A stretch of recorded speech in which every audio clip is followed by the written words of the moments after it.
Com amor eterno eu te amei. E foi com essa frase que Deus começou a mexer nas estruturas da minha identidade. Para quem não me conhece, eu sou a Keila, brasileira morando no Japão. Eu moro no Japão tem 8 meses, vim acompanhar meu marido que veio a trabalho e decidi compartilhar um pouco mais de tudo que acontece do lado de cá, mas com essa série de vídeos aqui de uma forma não tão turística, nem tão romântica, mas como que tem sido essa mudança para mim. Hoje eu não tô sozinha, tô acompanhada aqui de um café. Esse daqui nem um copinho de café, mas é o que eu tenho aqui em casa, gente, de um chocolate também para acompanhar a gente nesse papo. E eu quero dizer que sejam muito bem-vindos nesse canal. Espero que vocês gostem, de que aprendam também com esses vídeos alguma coisa. Que eu tô aprendendo aqui, eu tô compartilhando com vocês e a gente se encontra nesses clichês existenciais da vida. Sejam muito bem-vindos.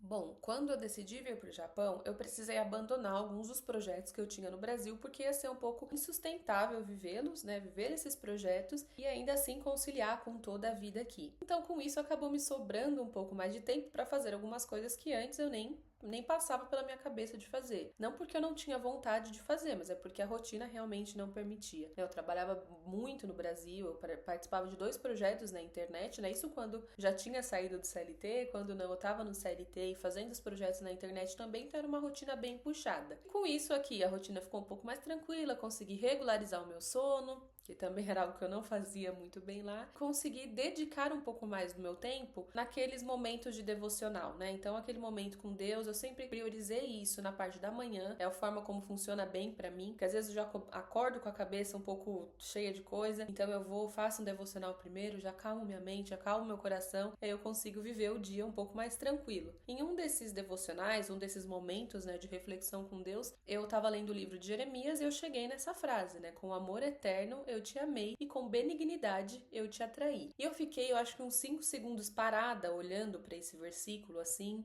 E o que eu vou falar aqui para vocês pode parecer um pouco óbvio, mas o que a que eu me apeguei aqui foi a forma como essa mensagem estava sendo passada, né? Quem estava falando, quem estava recebendo, o que estava acontecendo nessa cena. E aqui era Deus falando para o seu povo, que Deus tinha amado o seu povo, que Deus tinha escolhido o povo, atraído o povo. E aquelas palavras ali, elas me remeteram às brincadeiras de escola, a uma aula de educação física quando a gente precisa separar a sala em 2 grupos. Tem sempre os melhores da turma que são escolhidos, que eles não podem ficar no mesmo time, senão acaba a brincadeira, e aí eles começam a escolher os restantes, né? O restante da turma. E naquele momento, as pessoas que estão sendo escolhidas, a gente tem ali pouca opção, né? O outro vai lá e escolhe e você só vai recebendo aquilo, né? Você só vai sendo chamado. E foi isso que me chamou a atenção aqui, tipo, demais. Porque Deus tinha amado, né? Deus tinha escolhido, não foi uma ação do povo, nada do que o povo ia fazer, ia mudar essa questão. Isso penetrou no meu coração de uma forma que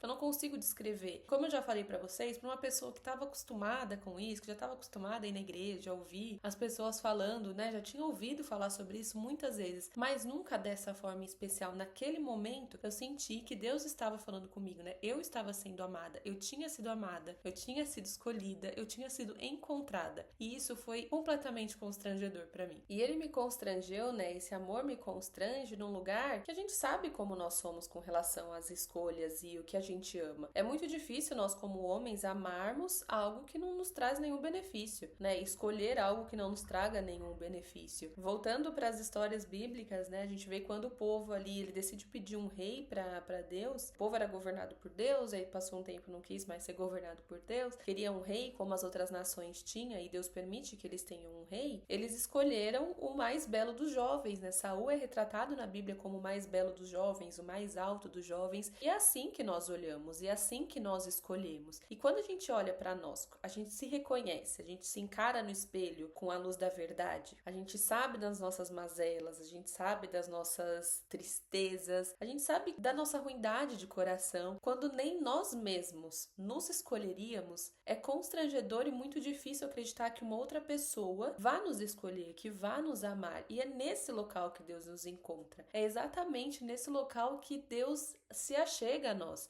E ele se achega em bondade, em graça, em amor. Aqui eu não preciso mais fugir para ser encontrada, porque esse lugar ele já existe, esse lugar é uma pessoa. E essa pessoa me conhece melhor do que a mim mesmo. Essa pessoa conhece a ruindade do meu coração, essa pessoa conhece os meus defeitos, essa pessoa conhece tudo aquilo que eu tenho e que eu tento disfarçar e que eu tento camuflar para os outros, né? Para ser atrativo, para ser legal, para ser escolhida. Eu não preciso mais ser escolhida, porque eu já fui escolhida, eu já fui amada pela principal pessoa da minha vida, pela principal pessoa que importa. Foi nesse lugar que eu encontrei compreensão e amor, foi nesse lugar que eu não precisava mais fugir, não precisava mais procurar por algo, porque esse lugar já existia, esse lugar era uma pessoa, essa pessoa já tinha me encontrado, essa pessoa já tinha me amado, ela já tinha me escolhido, mesmo sabendo de todos os meus defeitos, sabendo de todas as minhas maldades, eu não precisava mais ter aquela luta para ser aceita em um lugar onde eu pudesse só ser, sendo ruim e sendo difícil, eu já tinha sido amada, eu já tinha sido escolhida. E esse foi um dos primeiros pontos que Deus começou a trabalhar, que Deus começou a mexer nas minhas estruturas. E aí eu venho te falar uma coisa, entre ter a consciência disso e viver como essa pessoa, ainda existiu uma ponte. Ainda foi preciso vários passos, várias desconstruções, várias mudanças de pensamento mesmo, impacto pela palavra, que Deus foi trazendo ao meu coração, que Deus foi trazendo consciência à minha mente e foi trabalhando nisso daqui. Mas ali já tinha começado um novo processo. Ali eu já tinha começado a entender toda aquela minha busca, que tudo aquilo que eu estava indo atrás estava começando a se apresentar para mim de uma forma diferente. Agora eu não precisava mais ir. Estando onde eu estava, no lugar onde eu realmente deveria estar, aquilo se apresentou a mim e foi trazendo calma ao meu coração, foi trazendo calma ao meu espírito, na minha alma, e aí eu fui avançando de pouquinho a pouquinho nesse processo. Vou continuar compartilhando com você nos próximos vídeos.